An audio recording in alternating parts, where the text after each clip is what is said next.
Aboard OceanWatch, we are privileged to have one of the original anarchists in our viewfinder. Herb McCormick, how are you, brother? I'm good, man. I'm good. Herb, if you don't know, and I'm sure everyone does, but former sailing writer for the New York Times, for Cruising World magazine, for a million other publications over the years. I've been looking for honest work, man. It just hasn't worked out for me. It doesn't work for you. Well, look, you've also been, since you left Cruising World, you've been writing one of the good blogs out there, and there aren't a whole lot of them, but you've been doing a great job. What's the address again? I don't. Well, www.sailingworld.com. I don't want to. Not that one.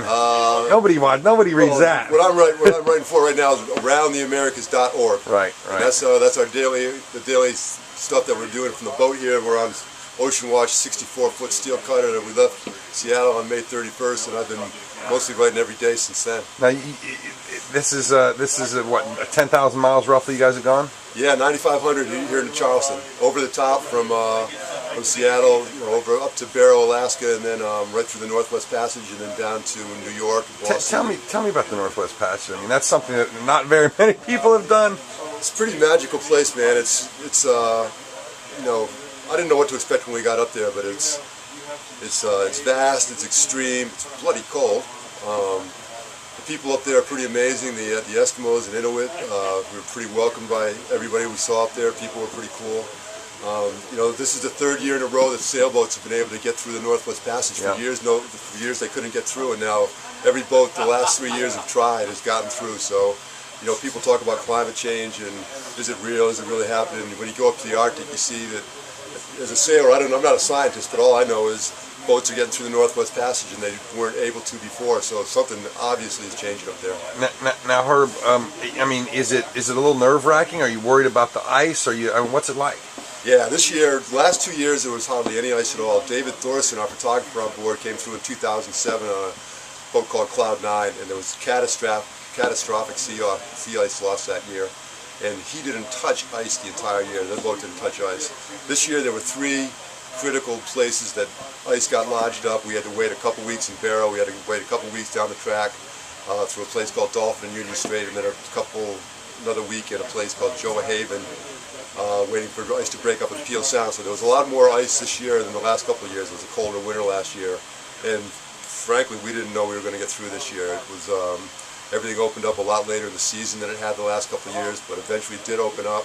Now, are there spotters? I mean, how are you getting the ice updates? How are you planning your course? Yeah, the Canadian Ice Service puts out really excellent charts, and they update them the farther you get along in the season. The more frequent the ice charts come out, and they do them. I don't know how they have. There's a couple icebreakers up there, so they have some real-time observations, and then they have satellite pictures, and they put out ice charts every day, and it's pretty amazing, really. You can see right where the leads are, where the choke points are, and it's all there in crystal color, in crystal clear color. The red is black, the blue is clear, the green is a mixture of the two, the yellow is a mixture of the two. And a boat like OceanWatch doesn't have to be completely ice-free. We can get through like 3/10, 4/10 of ice. So full skin is no problem. A little bit, this is a quarter-inch steel boat, and fit out before we left in Seattle by a bunch of guys who fit out fishing boats up there for the Bering Strait and so forth. So it's a real work boat. It's not a yacht, and we treat it as such. It's a big, heavy-duty, industrial strength boat. Well, let's talk about work a little bit. As I said, you've been updating the Around the Americas site, sending in magazine stories, but doing a lot of work. Tell me about your workstation. Tell me about working on a boat like this with all the gear you guys have on board, the cameras, the videos, and uploading. I mean, what kind of problems did you face? What's it like? Well, the whole thing's pretty amazing, actually. David Thorson's the photographer on board. He's shot 18,000. He's down there, up there. Right there. That's his personal office up there in the bow. So he works up there, literally. He'll go up there and do all his editing right there in the forepeak, and just sitting in his V-berth. And he's shot 18,000 images so far and a ton of video. I don't know, 30-some hours or something like that. And wow. I've written about 80,000 words in the last 4 months. Just Me on too. this alone. Yeah, there you go. So you know what it is. But most of mine are in a little bit better conditions. But I tell you what, this boat is freaking awesome. Take a look at like the workstation here. I mean, you've got a big cushy chair. You've got plenty of room. This isn't a nav station on your typical race boat, is it? No, and I tell you, we've got at any given time we'll have 6 to 8 computers running up on this boat, and the power generation needs are pretty extreme, so we're running a big 12 kilowatt generator at least 4 hours a day. Wow. To handle all the power needs. We've got a big Seakeepers unit that's put on with a saltwater pump that continuously is working and recording salinity and pH factor and all that sort of stuff, so that's happening. We've got a camera out back that's running 24 hours a day that shoots 86,000 images per day, strings them all together, gives a 360-degree view of the horizon.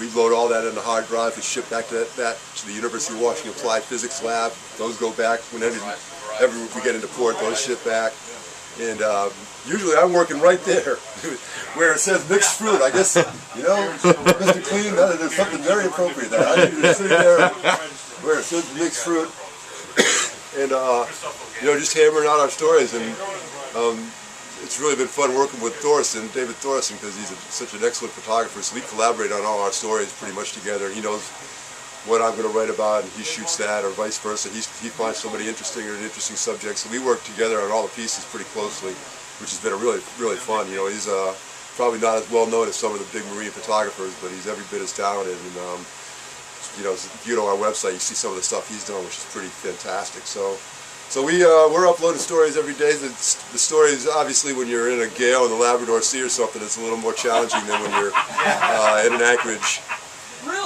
enclosed anchorage up in the north someplace. But everything, we've got satellite communications here via Iridium. It's pretty standard stuff to anybody who's raced offshore, and we upload all that sort of stuff just onto a PC, and then zip it over the Iridium line via sat phone.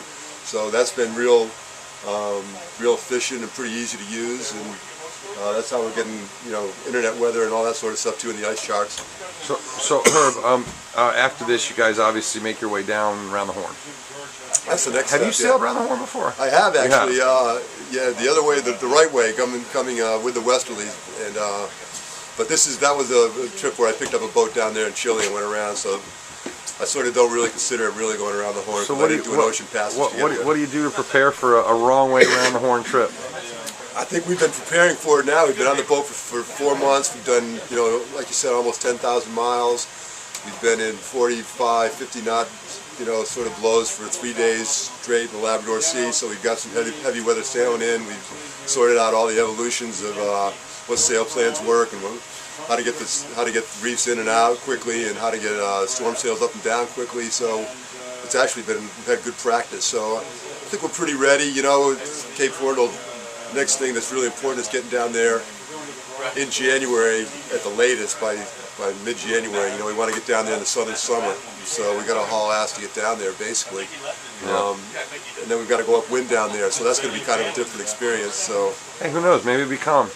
Maybe it will. It happens. That's the funny thing. When I went down there, and when I came around, I was with a bunch of Chilean guys that had met a pretty interesting bunch of sailors, and we got the snot kicked out of us getting down to the Horn, and then rounded on a 12-knot northerly. Oh, how nice! It was so calm. We tucked right around, right underneath the Horn itself. Went up on the dinghy, went up ashore, climbed a little thing. There's the lighthouse keepers up there with this 3-year-old kid watching bloody Daffy Duck cartoons. So I'm sitting there at Cape Horn, next to a 3-year-old on the floor with the DVD videos of Daffy Duck. So Cape Horn, it can be that. I don't think it's going to be that this time, though. All right, Herb. Well, look, it's been a pleasure to have you on Sailing Anarchy, and one of the very few really good writers in this sport. You're very kind to say so, my brother. Thank you for got that. it, man. We're very pleased to have Sailing Anarchy here. We're all anarchists, and thanks for being here, man. Very cool, Herb. Thanks, brother. We'll talk to you soon.